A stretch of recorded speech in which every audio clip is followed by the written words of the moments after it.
What's up guys, my name is Brendan and today I want to talk about flexibility from head to toe. I'm going to walk you guys through my normal stretching routine from head to toe. I use this to recover and kind of figure out what I need to stretch more. Usually I go through every kind of segment in my body and whatever feels tight I know needs special attention. Now remember, our goal is to loosen up our muscles to increase the range of motion in our joints. Now it's going to take a little bit of tension. A lot of people have trouble getting more flexible because they're just kind of laying there. They're not really trying to stretch. You should feel a tension. It should be a little bit uncomfortable. Stretching is not easy. It takes time, but we can get there. So let's get started. We're going to start at the head. First off with some neck rolls. Now we're going to try and move our head through the entire range of motion, trying to hit every little point that we can. Now remember, as you move through this, if you feel any resistance, take it slow. You should go to whatever your comfort is, but you should feel a slight tension. Figure out where you kind of got cricks in your neck. I usually have a very sore neck, so these feel very good for me.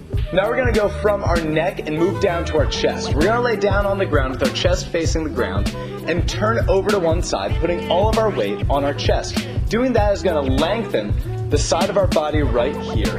And by doing that, we'll stretch out our pecs and all of our chest muscles. Now roll around in that position and kind of figure out wherever there's tightness and wait there. Waiting in a stretch is how you're going to gain that flexibility.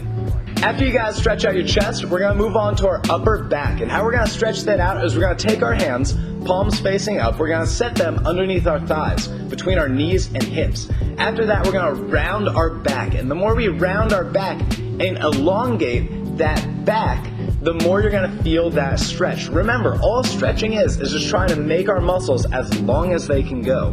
Once your upper back feels nice and loose, we're going to move on to the sides of our torso. Now how we're going to stretch those is we're going to grab onto our wrist, stick our arms behind our head, and move them from one side to another, arching out that whole side of our body. The longer we make the side of our body, the more we'll stretch it. Because tricking has a lot of twisting incorporated in it, we tend to get really strong obliques and they tend to get really tight. So it feels really good to do that stretch all the time.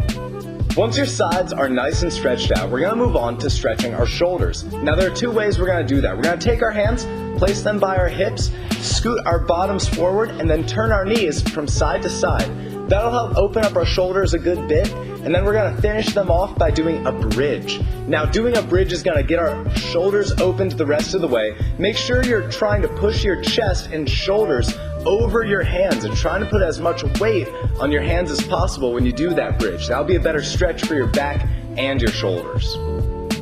Once your shoulders feel nice and stretched out, we're going to move on to our arms. We're going to stretch the top of our arms by taking our hand, palm facing up, and pointing our fingers towards the ground. What that'll do is it'll elongate our bicep and forearm, stretching it out. Now we're going to do our tricep next by taking our arm, sticking it behind our head, and pulling it to the side. You'll feel this in your lat, shoulder, and tricep. If your arms are feeling good, we can move on to the lower back. And to do that, what we're going to do is we're going to do a figure 4 with our legs and turn to the side. Doing that's going to help stretch out our lower back, but remember to be gentle. Our lower backs are fragile and we want to be very careful with them. Once you stretch out your lower back, you can move on to your glutes. And to do that, we're going to use the same figure 4 position. But after you get into that figure 4, hug that leg as tight as you can, trying to elongate the side of your hip and your butt. Doing that and elongating your glute will help to alleviate that soreness that we get after a long day of working swings. Once your glutes feel nice and loose, we're going to move on to the butterfly. That'll stretch our groin. It's a classic stretch.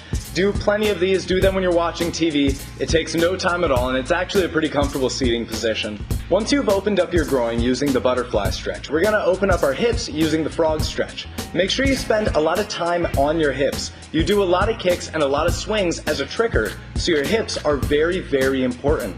Once your hips feel loose, we're going to move on to the front of our thighs. And the way we're going to stretch that is by going into a lunge, grabbing our back foot and trying to touch it to our hips. Doing that is going to elongate the front of our thigh and stretch our quadriceps, which are super important for every jump that we do.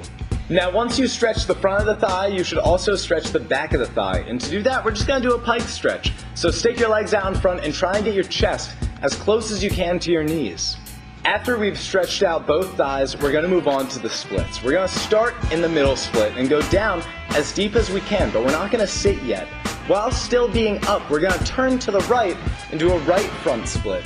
Then we're going to migrate back to the middle split and turn to the left.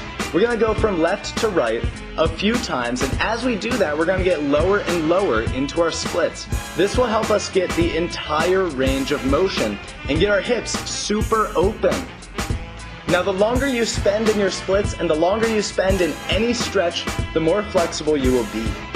Once you've stretched out all your splits, we're going to finish things off by stretching our Achilles. And to do that, we're just going to get into the shape of a mountain and try and push our heel all the way into the ground. That's the entire routine, guys, from head to toe. That's how I usually warm up, and whenever I'm bored, I go through that routine. Whatever muscle feels tight, I try and spend some extra time on that. I find that the more flexible I am, the more easy it is to go through the range of motion for all these tricks, and the less that my flexibility holds me back. I don't want anything to hold me back, and the less my flexibility does, the better.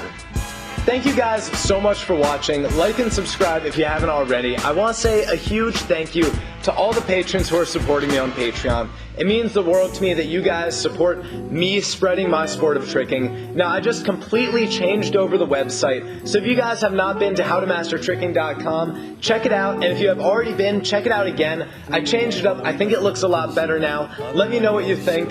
Thank you guys so much for watching. Again, thank you so much to the patrons. They are the ones that really make this happen. Have a lovely day.